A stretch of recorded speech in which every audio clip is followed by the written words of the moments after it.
Hello and welcome to the 5 Things video series. In this episode, I'm going to give you 5 tips to help an absolute beginner start learning guitar. Number 1, set a goal. Of the many people I've taught over the years, the key characteristic that stands out among those that did the best was that they really wanted to play guitar well. So it's really worth looking at your motivation, and the more specific you can be, the better. So you might have quite a big goal, you want to be a professional musician, or it might be really quite simple, like maybe you just want to play one simple 3-chord song. Whichever your goal is, once you have laid it out clearly, you can then start working out what steps you need to take to achieve it. Number 2, get the right tools. As a beginner guitarist, you're going to need to buy a guitar, which is the most obvious thing you'll need. You certainly don't need to spend a lot of money, but all I would say is a minimum requirement: make sure you don't get an instrument that's a lot harder to play than the average guitar. So you can check that by trying out a few in the shop. And I have done a video on buying a guitar, so feel free to click the link, which should be coming up on the screen now if you're interested. As well as a guitar and possibly an amplifier and a lead if you've got an electric, make sure you get a strap, because when you're sitting with the guitar it can help steady the instrument. And there's some more mundane things as well. So for example, a folder to keep your notes in and a notebook to make notes as you go along. The people who employ skills that they use elsewhere, so for example at school or at work, people will be making notes and being organised. People who employ those skills in their guitar lessons or in their learning tend to do better, I find. So it's really worth organising those little details as well. Number 3, get the right information. There's 2 ways you can learn. You can learn by discovering things yourself, or you can learn from the information that other people have put together over the years. I'd strongly urge you to try and learn from other people to start with. You've already started that by watching this video. There's many sources on the internet where you can learn for free. It can be a little bit of a maze though when you're really starting from nothing. So I would strongly urge you to get some lessons to start with. A good teacher will guide you and help move you towards your goals.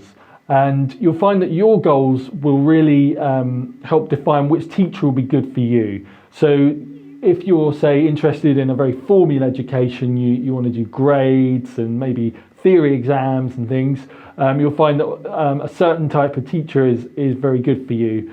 Whereas if you're just maybe just purely doing it for the love of it, then another teacher would be ideal for you. So don't be afraid to try out a few teachers and see who's best for you, and make sure you get someone who puts the student first during the lessons. Number 4, set up the right structure.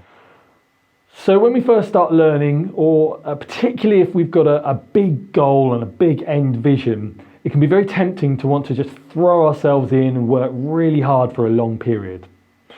But what this tends to do is tire us out, and we get knocked back sometimes. A vastly more effective way is to create a structure that means you're continually playing in small chunks but very regularly. So for example, imagine you've only got 2 hours a week. One way would be to say, okay, well, I'll just do 2 hours in one go. But a vastly better way would be to say, okay, I'll do 20 minutes a day for 6 days a week.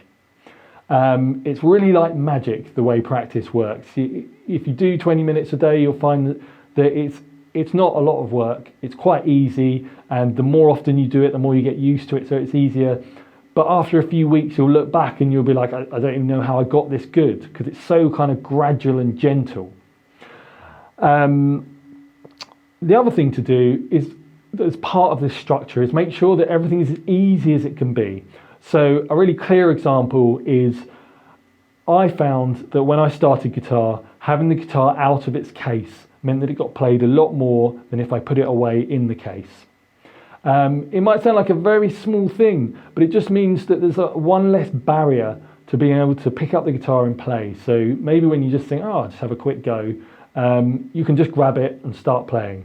If you've got to get out the case and plug it in, it adds a little hassle factor. So make sure that as many details like that are in your favour. So it's out of its case, it's on the stand, it's plugged in if that's appropriate. It'll make a real difference. Another example of where you could build a structure is making sure that if you have lessons, they're regular. So maybe you can only afford an hour every 2 weeks. Well, you'd be vastly better doing half an hour every week. In fact, I only did quarter of an hour every week when I learnt for most of the time.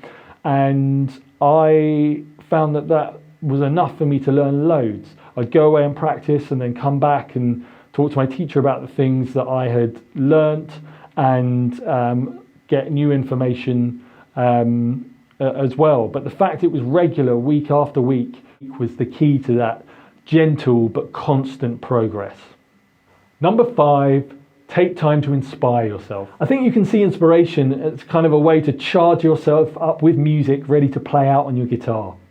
Not only is it going to help you creatively, but if you've seen all this or heard this great music that you also want to play, you're going to find that you're really motivated to learn all the techniques that you need in order to be able to play that music yourself.